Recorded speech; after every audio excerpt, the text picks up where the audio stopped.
دوستو اس فلسفے کو عیسائی عقیدے سے ہم کرنے کی کوشش میں کئی صدیاں گزر گئیں۔ جیسے جیسے یونیورسٹیوں نے آہستہ آہستہ چرچ سے آزادی حاصل کی، ارسطو اور ایورونس کی ان تشریحات بحث کا موضوع بن گئی۔ دوستو اس نے قرون وسطیٰ کے بہت سے یورپی دانشوروں کے ذہنوں میں ہنگامہ برپا کیا، لیکن نشاط ثانیہ کے بیج بوئے اور سائنسی تحقیقات میں دلچسپی پیدا کرنے میں مدد کی۔ مسلمانوں کا زوال مسلم اسکالرس کا استدلال ہے کہ قرآن مشاہدے کے ذریعے فطرت کے علم کی جستجو کی وکالت کرتا ہے، اور اس نے مسلمانوں میں سائنسی طریقہ کار کی ترقی کو متاثر کیا۔ تاہم 12ویں صدی میں جب مسلم فلاسفرز نے یہ تجویز کرنا شروع کیا کہ حقیقت خود تجرباتی مشاہدے اور قرآن سے آشکارا ہو سکتی ہے، مذہبی کریک ڈاؤن ہوا، اجتہاد کا دروازہ بند ہو گیا اور مسلم دنیا میں سائنسی تحقیق بڑی حد تک بند ہو گئی۔ بالآخر یورپ میں اس کا تعاقب کیا، لیکن وہاں کے مذہبی حکام کی مزاحمت کے بغیر نہیں۔ آغاز یا 13ویں صدی میں اسلامی تہذیب کے نسبتاً زوال کا آغاز ہوا۔ یہ زوال بیرونی قوتوں کی وجہ سے نہیں ہوا، یہ اسلام سے لگن کی کمی سے نہیں ہوا، یہ مسلم حکمرانوں اور علماء کرام کی وجہ سے ہوا، یہ اسلام میں مبہمیت کی وجہ سے ہوا۔ دوستو اس کی وجہ یہ ہے کہ سائنس اور سائنسی طریقہ کار کو سرے سے مسترد کر دیا گیا، اور اس چیز کو مسترد کیا جو بعد میں صنعتی دولت اور خوشحالی کا بنیادی محرک بنا۔ دوستو مسلم دنیا میں سائنسی تحقیق مان پڑ گئی اور فکری ماحول کھلے اور ایماندارانہ خیالات کے تبادلے کے لیے ناخوشگوار ہو گئے۔ کرافٹ گلڈز جو یورپ میں موجود تھے، مسابقت اور مصنوعات کی بہتری کو چھوڑ کر اپنے اجارہ داریوں کو برقرار رکھنے میں اسلام کے تحت زیادہ کامیاب ہو سکتے ہیں۔ دوستو کاریگروں کو تاجروں سے اعلیٰ درجہ دیا گیا اور وہ آزاد مسابقت یا مقابلے کے خیال کو محدود کرنے کے قابل تھے۔ دوستو مسلم دنیا میں یہ احساس تھا کہ بہتری غیر ضروری ہے، سوائے شاید جنگ کی ٹیکنالوجی۔ دھیرے دھیرے مسلم دنیا کو معلوم ہونے والی تمام پیش رفتیں یورپ تک پہنچ گئیں، جہاں اس علم کو بالآخر زیادہ اثر کے لیے استعمال کیا گیا۔ مسلمانوں کی ایک اور ایجاد جو ان کے عددی نظام میں قاعدے سے پیدا ہوئی، دوستو بالآخر یورپ کے بہت فائدہ مند ثابت ہوئی۔ یورپ میں یہ ڈبل انٹری بک رکھنے کی اکاؤنٹنگ اختراع تھی۔ دوستو یہ اصل میں بک کیپنگ کی غلطیوں کو کم کرنے کے لیے وضع کیا گیا۔ ڈبل انٹری بک کیپنگ مالیاتی لین دین کے ریکارڈ کرنے کے لیے اکاؤنٹنگ کی معیاری مشق تھی۔ مغربی لوگ غلط کہتے ہیں کہ اس کی ایجاد لیونارڈو ڈاونچی کے قریبی دوست لوکا پیکولی نے کی تھی۔ ڈبل انٹری بک کیپنگ لین دین کو ریکارڈ کرنے کا ایک طریقہ ہے دوستو جو ریکارڈنگ کی درستگی کی جانچ پڑتال کی اجازت دیں گے۔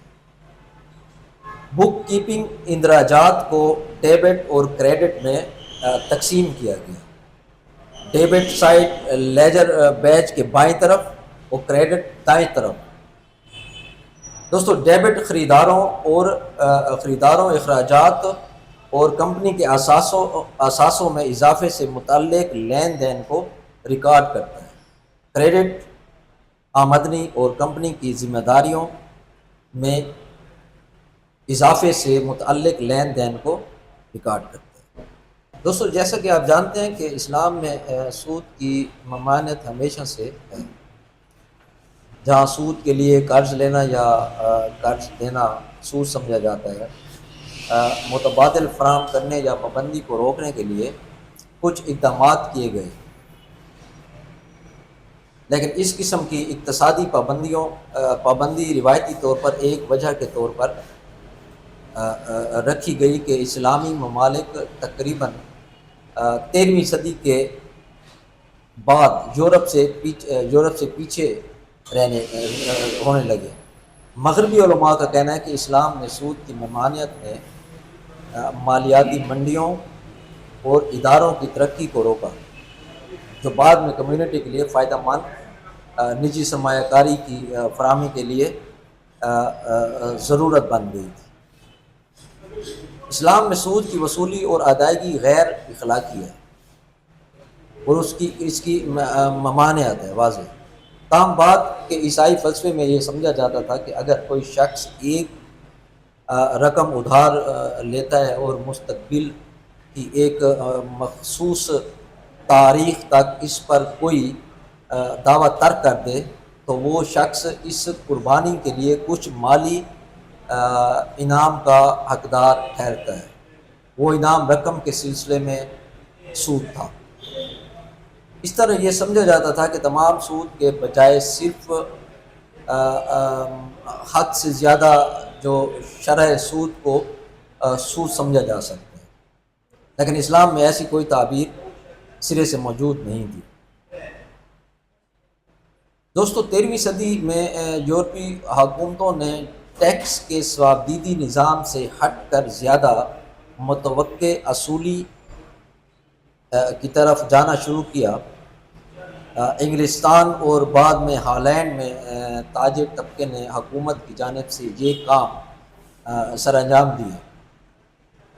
مسلم دنیا میں ٹیکس کی وصولی ایک مرکزی جو بیوروکریسی تھی اس کے ہاتھ میں رہی۔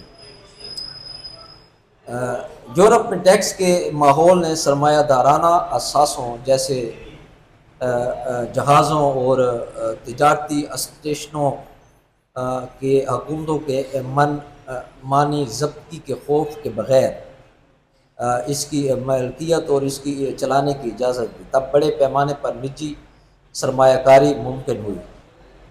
دوستو اس سے یورپی تاجروں کو اسلامی دنیا کے ساتھ ساتھ ہندوستان اور چین میں اپنے اہم منصبوں پر بڑا فائدہ پہنچا۔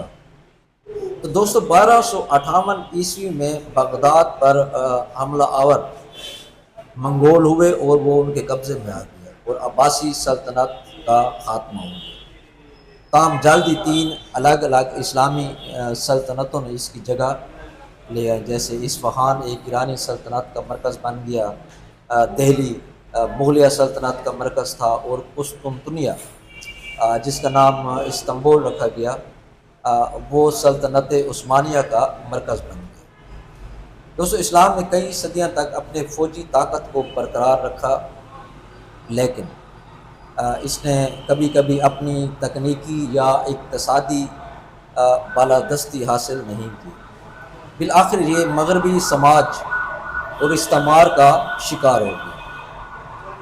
دوستو اس سے مسلم معاشرے کی کوئی خاص جانچ نہیں ہوئی اور نہ ہی اس کے تقابلی زوال کی وجوہات پر کوئی تحقیق ہوئی، بلکہ اس سے مسلم اقتدار کے دوبارہ اثبات ہوئے، جبکہ مغربی اثر و رسوخ کی ایک ناراضگی تھی جو عام طور پر غیر اسلامی نو آبادیاتی اشرافیہ کے اشراف نے ان پر مسلط ہونے کی وجہ سے شدت اختیار کی۔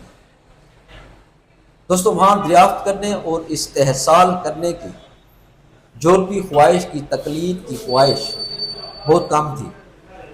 صلیبی جنگوں کے برعکس یورپی سامراج مذہبی فتوحات کے بجائے تجارت میں زیادہ دلچسپی رکھتے تھے۔ مقامی مذہب کو برداشت کیا گیا اور اس دوران مسلمانوں نے اپنی اخلاقی برتری کے اسلامی احساس سے خود کو مطمئن کیا۔ دوستو، مسلم ممالک کے نوآبادیاتی منتظمین اکثر اسلامی ثقافت کو ترقی اور پیش رفت کے لیے مخالف سمجھتے ہیں۔ مغربی مفکرین کے تجزیے میں اسلام کا مادی اقدار، کام کرنا، کفایت شعاری، پیداواری، سرمایہ کاری اور تجارتی تعلقات میں ایمانداری، تجربہ اور مختلف خطرات مول لینا اور مواقع کی مساوات کے لیے بہت کچھ ترقی کے لیے غیر مددگار تھی۔ دوستو، مسلم لیڈروں کا انتخاب دنیا، دین اور دنیا یا میکنائزیشن میں سے تھا۔ میکنائزیشن جدید ٹیکنالوجی کے ساتھ آلات کے کنٹرول کو نافذ کرنے کا ایک عمل ہے۔ دوستو، عام طور پر الیکٹرانک ہارڈ ویئر شامل ہے، جس میں آٹومیشن انسانی کارکنوں کی جگہ مشین لے لیتی ہیں۔ ایسا لگتا ہے کہ مسلمانوں نے دنیا کی قیمت پر دین پر توجہ مرکوز کی ہوئی ہے۔ تو دوستو، مسلمانوں کی خدمت کے لیے پہلا پرنٹنگ پریس یورپ میں ایجاد ہوا اور اس کا استعمال شروع ہوا۔ 3 صدیوں تک یہ قائم نہیں ہوا تھا۔ یہ تجویز کیا گیا کہ نظام تعلیم روٹ لرننگ پر زور دیتے ہوئے مسائل کے لیے وقف ذہنوں کی نشو و نما کو روکتا ہے، لیکن بہت کم عرصے میں اسلامی مسئلے سے اس کو نظر انداز کیا گیا۔ مسلم حکمران اور علماء کرام کا یہ مسئلہ تھا کہ یہ علم فراہم نہیں کرتا بلکہ علم کی تلاش کو دباتا ہے۔ دوستو، ایسا کرنے سے یہ حوصلہ افزائی نہیں کرتا بلکہ اس کی حوصلہ شکنی کرتا ہے۔ دوستو، اس سے بادشاہ کو فائدہ نہیں ہوتا بلکہ اس کا ایک نقصان ہوتا ہے۔ مسلمانوں کو اسٹریٹ جیکٹ سے باہر نکلنے کی اشد ضرورت تھی اور ہے۔ جدید ٹیکنالوجی فلاح و بہبود میں اپنی تمام تر بہتری کے ساتھ سائنس اور ٹیکنالوجی نے انسانیت کو پہچانا۔ پچھلی تقریباً 2 صدیوں میں خاص طور پر سائنس نے لوگوں کے لیے بہتر زندگیاں، بلکہ لمبی زندگیاں اور بڑی آبادی کے لیے وسائل فراہم کیے۔ دوستو، ان قواعد کے منبع کو کھولنے کی کلیدی سائنس طریقہ کار، مشاہدہ، نظریہ سازی اور تجربے کے ذریعے سچائی کی ایک انتھک تلاش تھی۔ 13ویں صدی میں مسلم دنیا نے فلسفہ، سائنس، ریاضی، فلکیات، طبیعیات، کیمسٹری اور طب کی ثقافت کی ترقی کے ساتھ دنیا کی قیادت کی۔ مسلم دنیا کے پاس ایک زمانے میں مستقبل کی خوشحالی کی کنجیاں تھیں جو ٹیکنالوجی فراہم کر سکتی تھی۔ یہی نہیں بلکہ ڈبل انٹری بک کیپنگ کی ایجاد کے ساتھ اس نے جدید کارپوریشنوں کے منصوبوں کو خاکہ اپنے ہاتھوں میں لے لیا۔ بالآخر کئی 100 سالوں کے بعد یورپ اس علم کو اپنے اندر جذب کرنے اور سائنس کے اسرار سے پردہ اٹھانے اور خوشحالی کی راہیں دریافت کرنے کے لیے اپنے مذہب کی تاریک رکاوٹ کو اکھاڑ پھینکنے میں کامیاب ہوا۔ اگر مسلم دنیا سائنسی تحقیق پر، قرآنی احکامات پر عمل پیرا رہتی تو انسانی ترقی کا سبب تقریباً 500 سال آگے بڑھ چکا ہوتا۔ دوستو، یہ تمام جو ہم نے مسلمانوں کی ان کی تمام تاریخی پس منظر میں جو بیان کیا ہے کہ کس طرح مسلمز کا عروج اور زوال ہوا۔ عروج سے ہماری مراد یہی ہوتی ہے کہ ہم یہ کہنا چاہتے ہوتے ہیں کہ وہ علم میں اس نے کون سی ترقی کی، تہذیب میں، اخلاقیات میں، یا اس نے کتنے ممالک جو ہیں اس وقت وہاں پہ اپنی سلطنتیں قائم کی، اپنی ریاستیں قائم کی، اپنی حکومتیں قائم کی، اپنا قوانین نافذ کیے اور جو سماج کی بہتری کے لیے ہو۔ اور سائنس اور علم میں اس نے ٹیکنالوجی میں اس نے کتنی ترقی کی. لیکن انفارچونیٹلی ایک دور تو ہمیں نظر آتا ہے مسلم دور کا، جہاں وہ علم میں، طب میں، فلکیات میں، تمام علوم میں وہ ہمیں نظر آتے ہیں، جن کو ہم مسلم سائنسدان کہتے ہیں یا مسلم حکماء کہتے ہیں.